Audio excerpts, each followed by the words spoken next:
Hello everyone, here are the latest market news on April the 10th, 2019. Israel's Netanyahu secures election victory.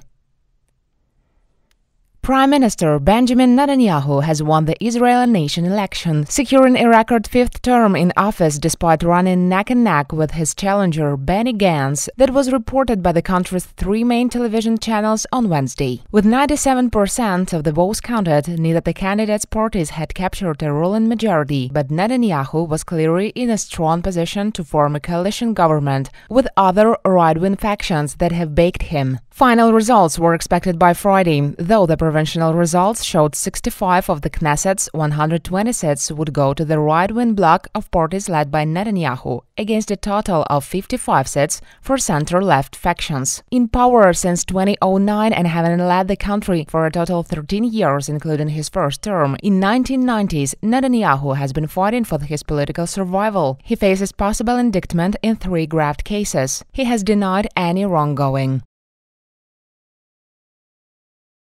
Warner Bros. Takes legal action against Trump.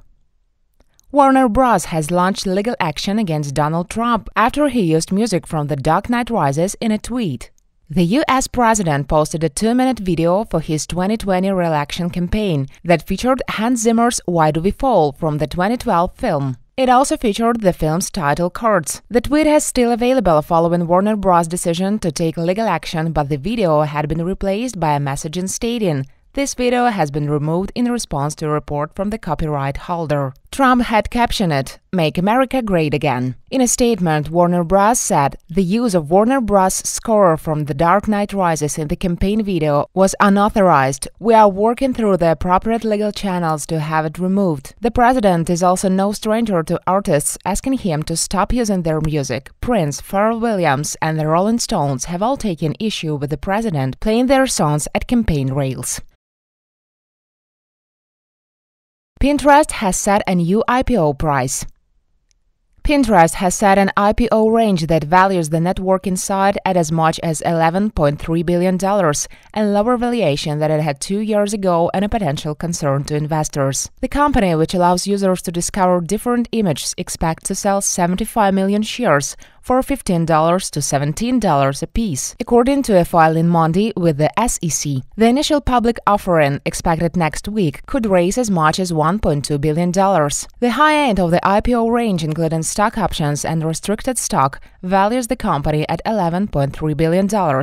The number stood at $12 billion in 2017, after its last private funding round. The decline might worry investors and chill demand for tech stock as other Silicon Valley companies move closer to the IPOs. There is a stigma attached to coming to market with a down round, whether it's in the private market or the public market, because it undermines confidence, said analyst of Checkers Financial Management. This has certainly changed the landscape and created some concern for the future tech IPOs to come. Lyft's vitality since its March the 29th debut has affected the psychology of investors who see a company struggling to sustain its valuation. The company will list on the New York Stock Exchange under the symbol PINS.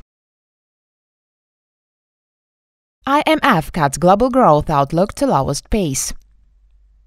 The International Monetary Fund cut its outlook for global growth to the lowest since the financial crisis amid a weaker outlook in most major advanced economies and signs the higher tariffs are weighing on trade. The world economy will grow 3.3% this year, down from the 3.5% the IMF had forecast for the 2019 in January, the fund said Tuesday in its latest World Economic Outlook. The 2019 growth rate would be the weakest since 2009, when the world economy shrank. It's the third time the IMF has downgraded its outlook in 6 months. IMF's chief economist said that's a delicate moment for the global economy. A projected pickup in growth next year is precarious. The global volume of trade in goods and services will increase 3.4% this year, weaker than the 3.8% gain in 2018, but reduced from the IMF's January estimate of 4%, the fund's report showed.